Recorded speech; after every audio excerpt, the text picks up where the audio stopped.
आज ହେଉଛି ଏପ୍ରିଲ 17 ତାରିଖ ବୁଧବାର। ତ ଆଜିର ଦିନଟି ଆପଣମାନଙ୍କ ପାଇଁ କେମିତି କଟିବ ଦେଖନ୍ତୁ। ନମ୍ବର 1 ମେଷ ରାଶି। ମେଷ ରାଶିର ବ୍ୟକ୍ତିମାନେ ମାନସିକ ବ୍ୟାକୁଳତା ଅଧିକ ରହିବ ଏବଂ ଏକାଗ୍ରତା କମ୍ ରହିବ। ଧାର୍ମିକ କାର୍ଯ୍ୟଗୁଡ଼ିକରେ ଧନ ଖର୍ଚ୍ଚ ହୋଇପାରେ। ପୁଞ୍ଜି ନିବେଶରେ ଆଜି ବିଶିଷ୍ଟ ଧ୍ୟାନ ରଖିବାର ଆବଶ୍ୟକତା ରହିଛି। ସ୍ୱଜନମାନଙ୍କ ସହିତ ଆଜି ମନମାଳିନ୍ୟ ହୋଇପାରେ।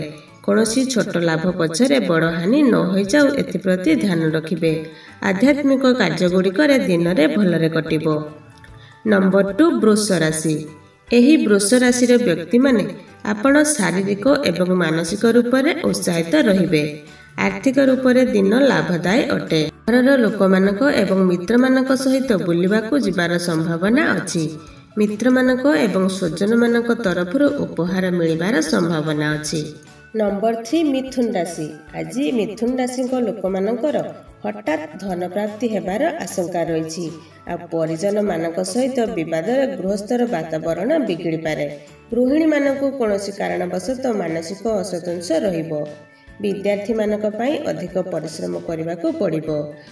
ଆଉ ଆପଣଙ୍କର ମୁଣ୍ଡରେ କୌଣସି ପୀଡ଼ା ହେବାର ଆଶଙ୍କା ଅଛି।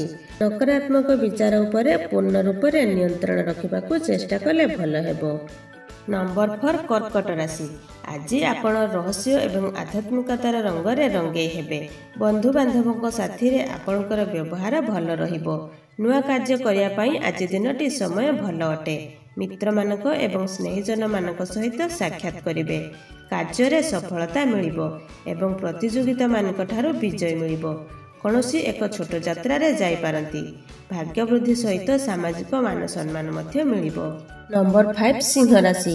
ଏହି ସିଂହ ରାଶିରେ ଆଜି ଆପଣ କ୍ରୋଧରୁ ଦୂରେଇ ରୁହନ୍ତୁ। କାମ ବୃତ୍ତି ଏବଂ ଚୋରି ପରି ଅନୈତିକ ବିଚାର ଉପରେ ନିୟନ୍ତ୍ରଣ ରଖିବେ, କାରଣ ନିୟନ୍ତ୍ରଣ ହରାଇଲେ କାର୍ଯ୍ୟ ବିଗିଡ଼ିପାରେ। ସରକାରୀ କାର୍ଯ୍ୟଗୁଡ଼ିକରେ ବିଘ୍ନ ଆସିପାରେ। ପରିବାରର ଝଗଡ଼ା ନ ହେଉ ଏଥିପ୍ରତି ଧ୍ୟାନ ରଖିବେ। ନମ୍ବର 6 କନ୍ୟା ରାଶି। କନ୍ୟା ରାଶିମାନେ ଆଜିର ଦିନ ମଧ୍ୟମ ଫଳଦାୟୀ ଅଟେ।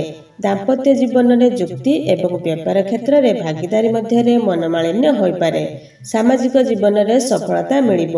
ବିପରୀତ ଲିଙ୍ଗ ବ୍ୟକ୍ତିମାନଙ୍କ ସାଥିରେ ଭେଟ ହୋଇପାରେ, ତ ଏଥିରେ ସାବଧାନ ରୁହନ୍ତୁ। ନମ୍ବର 7 ତୁଳା ରାଶି। ତୁଳା ରାଶିର ବ୍ୟକ୍ତିମାନେ ଆଜିର ଦିନ ଶାନ୍ତିପୂର୍ଣ୍ଣ ରୂପରେ ବ୍ୟତୀତ କରିବେ, କାରଣ ମନ ଚିନ୍ତାଗ୍ରସ୍ତ ରହିବ ଏବଂ ନିଜର ବନ୍ଧୁମାନଙ୍କ ସହିତ ମନମାଳିନ୍ୟ ହୋଇପାରେ। ସ୍ୱାସ୍ଥ୍ୟ ବିଷୟରେ ଚିନ୍ତା ହେବ। ଧନହାନି ଏବଂ ମାନହାନି ହୋଇପାରେ। କାଗଜପତ୍ର କାର୍ଯ୍ୟରେ ବିଶେଷ ସାବଧାନ ରହିବେ। ନମ୍ବର 8 ବିଛା ରାଶି। ବିଛା ରାଶି ଆପଣଙ୍କର ଦିନ ଆଜି ବହୁତ ଭଲରେ କଟିବ। ବୌଦ୍ଧିକ ପ୍ରବୃତ୍ତି ଏବଂ ଚର୍ଚ୍ଚାରେ ଦିନ ବିତିବାର ସମ୍ଭାବନା ଅଛି। ସନ୍ତାନଙ୍କ ତରଫରୁ ଶୁଭ ସମାଚାର ମିଳିବ। ଆପଣଙ୍କ ପ୍ରଗତି ହେବ ଏବଂ ମହିଳା ମିତ୍ରମାନଙ୍କର ସହଯୋଗ ମିଳିବ। ଶାରୀରିକ ଫୁର୍ତ୍ତି ଏବଂ ପ୍ରଫୁଲ୍ଲିତ ମନରେ ଅଭ୍ୟାସ ହେବ। ଉପର ମନରେ ଆସୁଥିବା ବିଚାର ଆପଣଙ୍କୁ ବିଚଳିତ କରିପାରେ। ତାପରେ ଆସୁଛି ଧନୁ ରାଶି। ଘରେ ସୁଖ ଶାନ୍ତିର ବାତାବରଣ ରହିବ। ତା ସହିତ ମନ ମଧ୍ୟ ପ୍ରସନ୍ନ ରହିବ।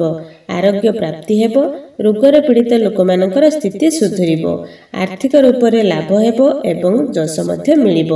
ସାଥିରେ କାମ କରୁଥିବା ଲୋକଙ୍କର ପୂର୍ଣ୍ଣ ସହଯୋଗ ମିଳିବ। ତାପରେ ଆସୁଛି ମକର ରାଶି।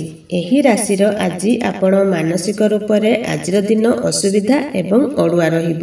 ଶାରୀରିକ ରୂପରେ ଶକ୍ତିହୀନ ହେବେ ଏବଂ ଆଳସ୍ୟର କାରଣରୁ କାର୍ଯ୍ୟରେ ଉତ୍ସାହ ରହିବ ନାହିଁ। ଆଉ ଆପଣଙ୍କର କୌଣସି ବ୍ୟବସାୟରେ ବାଧା ଆସିପାରେ। ସନ୍ତାନମାନଙ୍କ ତରଫରୁ ଚିନ୍ତା ହୋଇପାରେ। ତାପରେ ଆସୁଛି କୁମ୍ଭ ରାଶି। ଏହି ରାଶିର ବ୍ୟକ୍ତିମାନେ ଆଜି ଆପଣ ନୂଆ କାର୍ଯ୍ୟଗୁଡ଼ିକରେ ଆୟୋଜନ କରିପାରିବେ ଏବଂ ଲୋକମାନଙ୍କର ଉଚ୍ଚ ଅଧିକାରୀମାନଙ୍କର କୃପାଦୃଷ୍ଟି ରହିବ। ପୁରୁଣା କାର୍ଯ୍ୟ ମଧ୍ୟ ସମ୍ପୂର୍ଣ୍ଣ ହେବ। ପ୍ରମୋସନରେ ଆର୍ଥିକ ଲାଭ ହୋଇପାରେ। ଉପହାର ଏବଂ ମାନ ସମ୍ମାନ ମନ ପ୍ରସନ୍ନ ରହିବ। ନମ୍ବର 12 ମୀନ ରାଶି। ଶେଷରେ ଆସୁଛି ମୀନ ରାଶି। ଆଜି ଆପଣଙ୍କର ଦିନ ବହୁତ ଶୁଭ ହେବ।